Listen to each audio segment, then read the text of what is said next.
አማዲኒ ጎቹ ዲያስ ሞሬራ የ23 ዓመቱ ሱፐርስታር ትናንትና ጎል አግብቶ ሀገሩ ኮትዲቫር በዓለም ዋንጫ እንድታሸንፍ አድርጓል። የኮትዲቫሩ አሰልጣኝ ግን በሽተኛ ነው ወይ? እንዴት ነው አማድን ቤንች የምታደርገው? ብራዘር ከስተት መማር አለብህ። ቀጣይ ጨዋታ ላይ አማድን ቤንች ማድረግ ወንጀል ነው። ይህንን ምርጥ ተጫዋች ቤንች አድርገ ማንን እንዳስገባ ባይኖሮ ደስ ይለኝ ነበረ። እኔ የአሜሪካ ዓለም ዋንጫ እኮ ሌሊት 8 ሰዓት በውድቅት ሌሊት ሰይጣን ሻወር በሚወስድበት ሰይጣን ገላውን በሚታጠብበት ሰዓት እየተጫወቱ የምንወደውን ዓለም ዋንጫ እንዳናይ እያደረገችን ነው አሜሪካ። ከዚህ በኋላ አሜሪካ የዓለም ዋንጫ እንድታዘጋጅ አንፈልግም። እዛ ባስኬትቦል ራግቢያቸውን ምናምን ቢጫወቱ ነው የሚሻለው። ኧረ በስመ አብ! ማይሆን ሰዓት ሰይጣን በሚፈርክበት ሰዓት እየተጫወቱ ልጃችን አማዲኒ ጎቹ ትናንትና ጎል አግብታ ሳናያት እኔ በበኩሌ ስላላየሁት 8 ሰዓት ምናምን የጀመረ ጨዋታ ስለነበረ ለማንኛውም ጎል አግብቶ ሀገሩ ኮትዲቫር ትናንት አሸንፋለች። በኮትዲቫር ታሪክ 23 ዓመት ሆኖት በዓለም ዋንጫ ጎል ያገባ ማንም ተጫዋች አለ። በእድሜ ትንሹ ተጫዋች በመባል በአይቮሪ ኮስት ታሪክ ማህደር ውስጥ አማዲኒ ጎቹ ሰፍሯል። በ23 ዓመቱ በአይቮሪ ኮስት ታሪክ በዓለም ዋንጫ ጎል ያገባው ሱፐርስታር አማድ ዲያሎ ትናንትና ጎል በማግባት ሀገሩን ንጹህ 3 ነጥብ እንድታገኝ አድርጓል።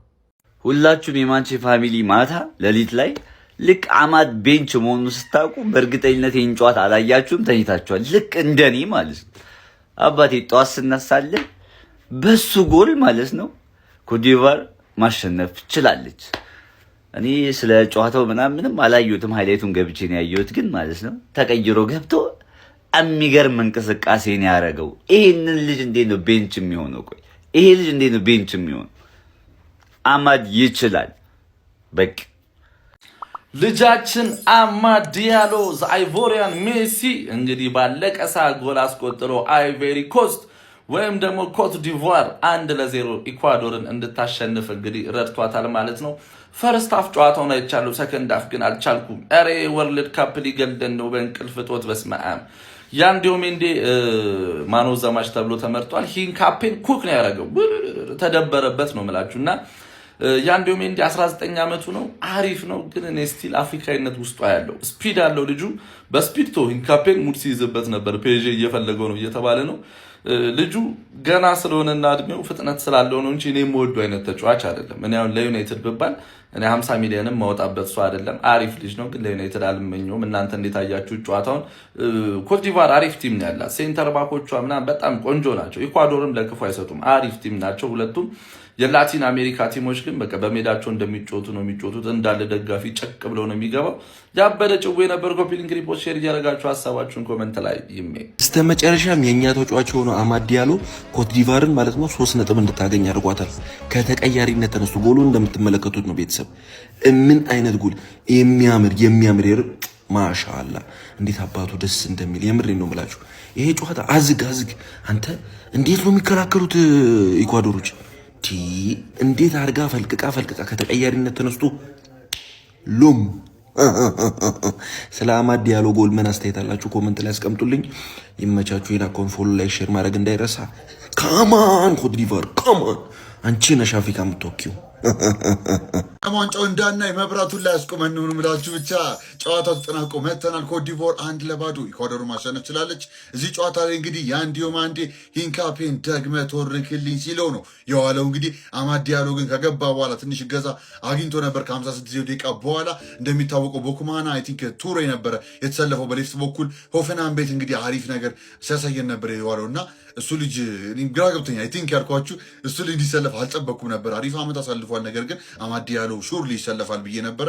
አማድ ዲያሎን ከወንበር ተነስቶ ግን ብጥብጥ አርጓቸው የአሸናፊነቷን ጎል ራሱ ይዞ መውጣት ችሎ ነበረ። እኔ ግን ስቲል ማን ኦፍ ደ ማች ብለህ ግለጽ ብትለኝ አንድ ላይ ብሰጣቸው ደስ ይለኛል። የአንድ ዲዮሜንዴ ያሳለፈውን ዝቅ ማድረግ ስለማልፈልግ ነው። እኔ የምትከፍሉት ብር ለእኔ ይገባዋል የሚል አይነት ፐርፎርማንስ ነው ይህ ልጅ እያሳየን ያለው ከቀን ቀን። የአንድ ዲዮሜንዴ ምን አይነት እንቅስቃሴ ነው! ፔሮን ካፔን ደግመ ተወርክልኝ፣ አልተወርክም ካልክ በግድ አስተወርካል ላይ ቫይብስ ነው።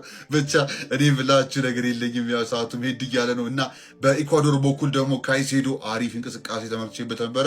ትንሽ የሚያግዘው ሰው ጠፋ እንጂ ኤነር ቫሌንሲያ እንደሚታወቀው 36 ዓመቱ ነው። የ22ቷን ጉዳይ ተመልሶ ያመጣዋሉ ተብሎ ነበረ፣ ግን አይመስልም። ሲታይ አንግል ገዝቶበታል። አንድ ኳስ ሞከር የሚቻለው እና ፓቹካ ሜክሲኮ ሊግ ነው የሚጫወተው እንደሚታወቀው። በእሱ አጠገብ ደግሞ ጎንዛሎ ፕላታ ከፍላሜንጎ እንግዲህ በጣም ተጠብቆበት ነበር። እሱም አንደርዊሊንግ ነበር ፐርፎርማንሱ። ብቻ ኢኳዶር እንደ አንድ ላይ መከላከል ነገራቸው እንዳለ ያስተውቃል። ነገር ግን ማጥቃቷ ላይ ትንሽ ይቀራቸዋል የሚል ነገር ይታያል። በደንብ ልብ ብላችሁ ከተመለከታችሁ የቦዋም ራሱ ጥሩ አልነበረም ዛሬ። ኤኒዌይስ ግን ሁለት አንግል ገዝቶባቸዋል ኢኳዶርም። እዚህ ኢቮሪ ኮስትም አንግል ሲገጭ ነበረ።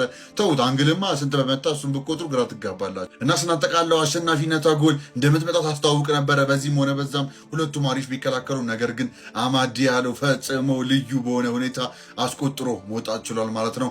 ኢቮሪ ኮስቶችም እንግዲህ እንቅስቃሴያቸው ደስ የሚል ነበር። አማድ ዲያሎ እና የአንዲዮ ማንዲ ቀጣይ ጨዋታ ላይ እስካያቸው በጣም ጓጉቻለሁ። እናንተ አልጓጓችሁም? የኮመንት ላይ አስቀምጣችሁ ዳረሱ። ዓለም ዋንጫ ነገር እንዳያምጣችሁ ራሱ መጫ እንዳይረሳ። ቀጣይ እስክንገናኝ ድረስ ይመቻችሁ። ምን አይነት የሚያስደነግጥ የሚያስደንቅ ልጅ እንደሆነ ማለት ሊቨርፑል ይሄ ልጅ በባሌም በቦሌም 150 ከፍሎ ማምጣት አለበት። መሐመድ ሳላን ከተካ ሊተካው የሚገባው ልጅ ይሄ ልጅ ነው የምላችሁ። እግዚአብሔር ምስክሬ ነው። በሌላ አፍሪካ ነው መተካት ያለበት። ሌፍትም ራይትም መጫወት ይችላል። ትናንት ያለ ቦታው ሄንካፔ ወዳጄ አስደነሰው። ሄንካፔን ብቻ አይደለም ሌሎቹም ተደራረቡ። በዚህ ሳይድ ያዳምጣል እንዴ አንዲሁም አንዴ ደም በደም ነው ያደረጋቸው ነው የምልህ። ወረ በእግዚአብሔር ብትሞት ነው ማትይዘው፣ ብትሞት ነው ማትነጥቀው። ቻንሱን ክሬት ያደርጋል ነው የምልህ። ችግሩ ፔፔ ነው ያለው፣ ያባክኑበታል። መጨረሻ ላይ ግን አደገኛዋ ሰው ገባች። የማንቺዋ ፈርጥ ገባች። ማትልም አማድ ዲያሎ ጥሩ እየተንቀሳቀሱ ነበር። ፈርስታፍ ሁለት አንግል ምናምን ገጭቶባቸዋል። ከዛ በኋላ ጨዋታው 0-0 በቃ እየቀወጠ እያበደለት ነበር። አማድ ዲያሎ ገባችላ። በቃ አይ ጨዋታ አሸንፈን መውጣት አለበት። ጨዋታው ማለቅ አለበት። የሆነ ቡድን ሊያሸንፍ ይገባል። ሊያሸንፍ የሚገባው ቡድን ደግሞ ከአማድ ዲያሎ ኮት ዲቫር ነው ምናምን ብላ ልጥላጥ አድርጋላችሁ። እሷም ከገባች በኋላ ያበደ እንቅስቃሴ ያበደ ድሪብል በለስ። በነገራችን ላይ የአማድ ዲያሎ ቦታ ላይ ነው አንዲዮ ማንዲ ሲጫወት የነበረው ማለት ነው። ልጁ ሌፍትም ራይትም ዊንግ ላይ ፈርሳት ነው። በጣም ጸዴ ተጫዋች። ከዛ በኋላ ገባችላ አማድ ዲያሎ ቀወጠችው ምናምን ፓስ ተደረገ። አማድ ዲያሎ ቆንጅዬ ጎል አስቆጠረች። 1-0 አሸንፎ ወጣች ማለት ነው። በጣም ያበደ ልጅ ነው አንዲዮ ማንዲ። ሊቨርፑል በጣም የሚያስፈልገው በሁለት ቦታ የሳሳ ቡድን ስለሆነ ሊቨርፑል በጣም የሚያስፈልገው ተጫዋች ነው። እኔ ሊቨርፑል ካስፈረመ ካወጣ ትልቅ ወጪ ለዚህ ልጅ አውጥቶ ማምጣት አለበት ብዬ ነው ማስበው። የእናንተን ሀሳብ አስተያየት ኮሜንት ላይ ደቅ አድርጉልኝ። አዲሱ አካውንታችን ስለሆነ ፎሎ ያላደረጋችሁ ፎሎ ማድረግ ግዴታችሁ ነው። ይመቻችሁ። በሌሊቱ ጨዋታ እንግዲህ አፍሪካ አይቮሪ ኮስት ኢኳዶርን 1-0 አሸነፋለች። አይቮሪ ኮስቶች እንግዲህ 89ኛ ደቂቃ ላይ በአማድ ዲያሎ ጎል 1-0 ማሸነፍ ችላለች። አማድ ዲያሎ እንግዲህ ተቀይሮ ገብቶ ነው ጎል ማስቆጠር የቻለው እና ዲያሜንዴ እንግዲህ የጨዋታው ማን ኦፍ ዘ ማች ነበር። ድንቅ እንቅስቃሴ ማድረግ ችለዋል። በአርቢ ላይፕዚግ ቤት እንግዲህ ድንቅ እንቅስቃሴ ያደረገ የሚገኘው ዲያሜንዴ አሁን በጣም ብዙ ክለቦች እየፈለጉት ነው። ይሄ ልጅ በጣም ድንቅ ታለንት ያለው ልጅ ነው። በጣም ጥሩ የሚባል እንቅስቃሴ አድርጓል ማለት ነው። ኢኳዶሮችም እንግዲህ ጥሩ የሚባል ጨዋታ መጫወት ሞክረዋል። ከኢኳዶር በኩል እንግዲህ ሞይሴስ ካይሴዶ ትላንትና ድንቅ ብቃቱን ሲያሳይ ነበር። ሞይሴስ ካይሴዶ ጥሩ የሚባል እንቅስቃሴ አድርጓል፣ ግን ከመሸነፍ አልዳኑ ማለት ነው። የመጀመሪያውን 3 ነጥብ አግኝታለች አይቮሪ ኮስት። ከምድቧ የምታልፍ ይመስላል። እስቲ እንዴት አያችሁት? የአይቮሪ ኮስት እና የኢኳዶርን ጨዋታ ያያችሁ ሰዎች ሀሳባችሁን ኮሜንት ላይ አስቀምጡልኝ። ይመቻችሁ።